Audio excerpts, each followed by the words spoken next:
नमस्कार मैत्रिणींनो, स्वागत आहे तुमचं आणखी एका नवीन व्हिडिओमध्ये. तर आजच्या व्हिडिओमध्ये आपण मापाच्या ब्लाऊजवरून बाहीचं कटिंग कसं करायचं हे अगदी सोप्या पद्धतीने पाहणार आहोत. तर एका ताईची कमेंट आलेली होती की मापाच्या ब्लाऊजवरून बाहीचं कटिंग कसं करायचं ते सांगा.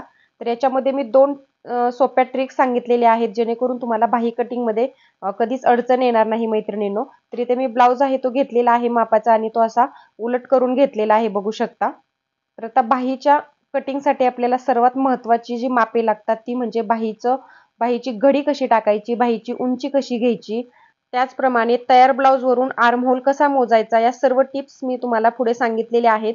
तर व्हिडिओ स्किप करू नका, शेवटपर्यंत नक्की बघा. तर इथे बघा ब्लाऊज आहे तो मी उलट करून घेतलेला आहे. तर इथे पहिली मी तुम्हाला माझी ट्रिक्स इथे दाखवते. मी बाहीचा मुंडा कशी मोजते. तर इथे बघू शकता या पद्धतीने आपण बाहीचा तिरका मुंडा मोजत असतो. बघू शकता इथे आतलं जे मेन फिटिंग आहे आपलं ते आलेलं आहे 7.5 इंच. म्हणजे याचा तयार आर्महोल आहे आपला 15 इंच. या त्याचा हाफ आलेला आहे ते 7.5 इंच. म्हणजे बाहीचं परफेक्ट फिटिंग आहे इथे आपण बघू शकता. आणि दुसरी पद्धत या पद्धतीने आहे, बाहीच्या मध्यावरती असा टेप ठेवायचा आणि तिथे पण 7.5 इंच येत आहे बघू शकता. तर आपण माझ्या पद्धतीने जाऊया मैत्रिणींनो. इथे तिरका मुंडा मोजून 7.5 इंच आलेला आहे आणि त्याच्यात 1.5 इंच आपण प्लस करतो तर आलं 9 इंच. तर प्रत्येकाची घडी काढायची पद्धत वेगळी असते मैत्रिणींनो. तर इथे आता ब्लाऊजची छाती मोजून घेऊया आपण. तर इथे येत आहे 9 इंच म्हणजे 36 छातीचा हा ब्लाऊज आहे. तर आता आपण डिटेलमध्ये बाहीचं कटिंग कसं करायचं ते बघूया. तर इथे मी पेपर घेतलेला आहे बघू शकता आणि पेपरची घडी मी कशा पद्धतीने घालत आहे बघा. या पद्धतीने पेपर आपल्याला आता 9 इंचावरती फोल्ड करायचा आहे. 7.5 इंच आपला तिरका मुंडा मोजून आलेला होता ब्लाऊजवरती आणि त्याच्यामध्ये आपण 1.5 इंच प्लस केलं तर आलं 9 इंच. तर या पद्धतीने मी 9 इंचावरती पेपर आहे तो फोल्ड केलेला आहे आणि सेम याच पद्धतीने तुम्ही सर्व साईडच्या बाहीचं कटिंग करायचं आहे मैत्रिणींनो. आज मी तुम्हाला अगदी सोप्या पद्धतीने बाहीची घडी कशी काढायची हे सांगितलेलं आहे. म्हणजे कोणत्याही बाहीची घडी कशी काढायची ही अगदी सोपी ट्रिक्स आहे आणि या पद्धतीने बाही जर कटिंग केली तर बाही तुमची कधीच कमी पडणार नाही. तर इथे मी डिटेलमध्ये आता बाहीची मापे लिहून घेते. तर ब्लाऊजवरती बाहीची उंची कमी होते तर इथे त्यांनी 6 इंचाची बाही सांगितलेली होती.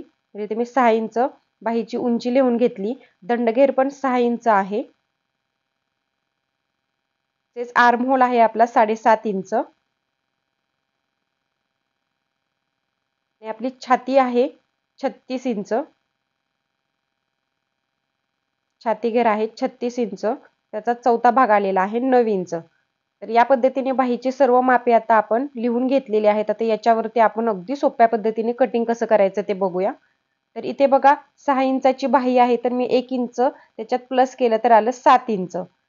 ही आपली अस्तरची बाही आहे त्याच्यामुळे मी 1 इंच प्लस केलेला आहे आणि तुमची बिना अस्तरची बाही असेल तर तुम्ही 2 इंच पूर्ण उंचीमध्ये प्लस करायचं आहे मैत्रिणींनो.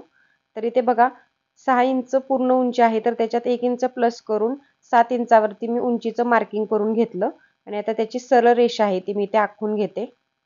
तर नीट लक्ष देऊन पहा मैत्रिणींनो. आजचा व्हिडिओ तुम्हाला खूपच महत्त्वाचा होणार आहे कारण की या पद्धतीने बाही मी ऑलरेडी स्टिच करून बघितलेली आहे. तर इथे बघा बाहीची कॅप हाईट कशी काढायची ते मी तुम्हाला अगदी सोपी ट्रिक सांगते. आपण बाहीची घडी किती घेतलेली होती 9 इंच. तर त्याच्यात अर्धा इंच पकडायचं आणि असं तिरका टेप ठेवून बघायचं कुठे येत आहे. तर इथे अंदाजे आपल्याला बघा किती 2.25 इंचावरती कॅप हाईट आहे ती मिळालेली आहे. तर इथे समजलं नसेल तर व्हिडिओ थोडासा पाठीमागे घेऊन बघा मैत्रिणींनो.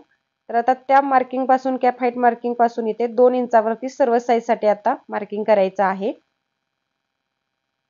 इथलं तिरकं मोजून अंतर बघितलं तर आपलं फिटिंगचं बरोबर 7.5 इंच परफेक्ट आलेलं आहे. तर आपली बाही आहे ते एकदम परफेक्ट बसणार आहे बघू शकता. इथलं अंतर हे नेहमी मोजून घ्यायचं असतं आपल्याला. तर इथे बघा 1 इंचावरती पुढच्या मुंड्याचा शेप देण्यासाठी मार्किंग करायचं आणि 2 इंचावरती पाठीमागच्या मुंड्याचा शेप देण्यासाठी मी मार्किंग करून घेतलं. तर बऱ्याच मैत्रिणींना डायरेक्ट शेप देता येत नाही त्यांच्यासाठी मी इथे सांगते. 1 इंचाचा पॉईंट आणि इथला 2 इंचाचा पॉईंट असा क्रॉसमध्ये जोडून घेतला तरी चालेल. तर थोडासा बदल केलेला आहे. तर घाबरून जायचं नाही मैत्रिणींनो. तुमच्यासाठीच मी अगदी सोपी ट्रिक्स करून इथे बाहीचं कटिंग दाखवत असते. तर इथे या तिरक्या रेषेचा मध्य करायचा आहे आणि तिथे एक पॉईंट देऊन घ्यायचा आणि त्या पॉईंटपासून वरच्या साईडला अर्धा इंच आणि खालच्या साईडला अर्धा इंचावरती मार्किंग करायचं. म्हणजे दोन्हीतलं अंतर आहे ते आपलं 1 इंच यायला हवं. तर अगोदर आपण पाठीमागच्या मुंड्याचा शेप देऊन घेऊया. तो अर्धा इंचचा पॉईंट जोडत या पद्धतीने मी पाठीमागच्या मुंड्याचा शेप देऊन घेतला. तसेच 1 इंचाचा पॉईंट आणि खालचा अर्धा इंचाचा पॉईंट जोडत आता आपण पुढच्या मुंड्याचा शेप देऊन घेऊया. तर अगदी सोपी पद्धत आहे मैत्रिणींनो. या पद्धतीने एकदा बाही नक्की कटिंग करून बघा. तर इथे बघा दोन्ही मुंड्यातलं अंतर आहे ते 1 इंचाचं यायला हवं. तर आता इथे दंडघेर आहे 6 इंच आणि त्याच्या पुढे शिलाई मार्जिन तुम्ही 1.5 इंच 2 इंच तुमच्या आवडीनुसार घेऊ शकता. आता शिलाई मार्जिनची रेषा आहे ती मी ते आखून घेते.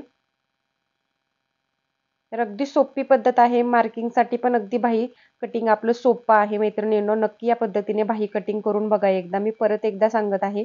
एवढी सुंदर बाही कटिंग आपलं बाही आहे ती घातल्यानंतर बसते. तर इथे बघा सरळ कट करायचं नाही. थोडंसं अर्धा इंच क्रॉसमध्ये असं कट करायचं बघा मैत्रिणींनो. पाठीमागचा मुंडा दोन्ही पेपर सोबत पकडून आणि ही बाही सरळ करायची आता आणि नंतर मग आपल्याला पुढच्या मुंड्याचा शेप कट करायचा आहे.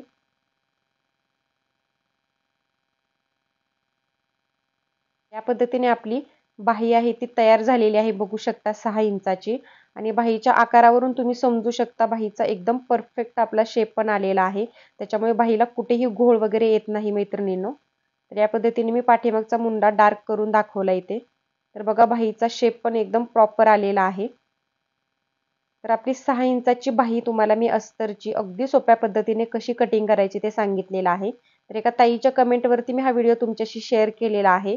तर अजून तुम्हाला कोणतं कटिंग हवं असेल ते मला नक्की कमेंटमध्ये सांगत चला. तर आता ही बाही मी तुम्हाला चेक करून दाखवते आपली बाही घातल्यानंतर कशी परफेक्ट बसते. तर ते बघा शोल्डरमध्ये अर्धा इंच जेवढं जातं तेवढं शिलाई मार्जिन सोडायचं आणि बाहीवरती असं अर्धा इंचाचं मार्जिन सोडून आपल्याला बाही चेक करायची. तर आतला पॉईंट आपण 7.5 इंचाचा बघा परफेक्ट तिथे मॅच झालेला आहे आणि राहिलेलं आहे ते आपलं शिलाई मार्जिन आहे बघू शकता. तर या पद्धतीने आपली बाही जोडल्यानंतर सुद्धा एकदम परफेक्ट बसते. कुठेही बाही आपली कमी पडत नाही. आणि बाहीचा शेप प्रॉपर असल्यामुळे बाहीला कुठेही घोळ वगैरे येत नाही मैत्रिणींनो. नक्की या पद्धतीने एकदा ट्राय करा.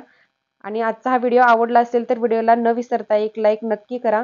आणि चॅनलवर जर तुम्ही पहिल्यांदाच आला असाल तर चॅनलला सबस्क्राईब करून बाजूचं बेल आयकॉन आहे ते ऑलवर सेट करा. म्हणजे अशा सोप्या पद्धतीने घरबसल्या तुम्हाला नवनवीन व्हिडिओ माझ्या चॅनलवरती पाहायला मिळणार आहेत. तर जास्तीत जास्त माझ्या चॅनलला सपोर्ट करा मैत्रिणींनो. धन्यवाद.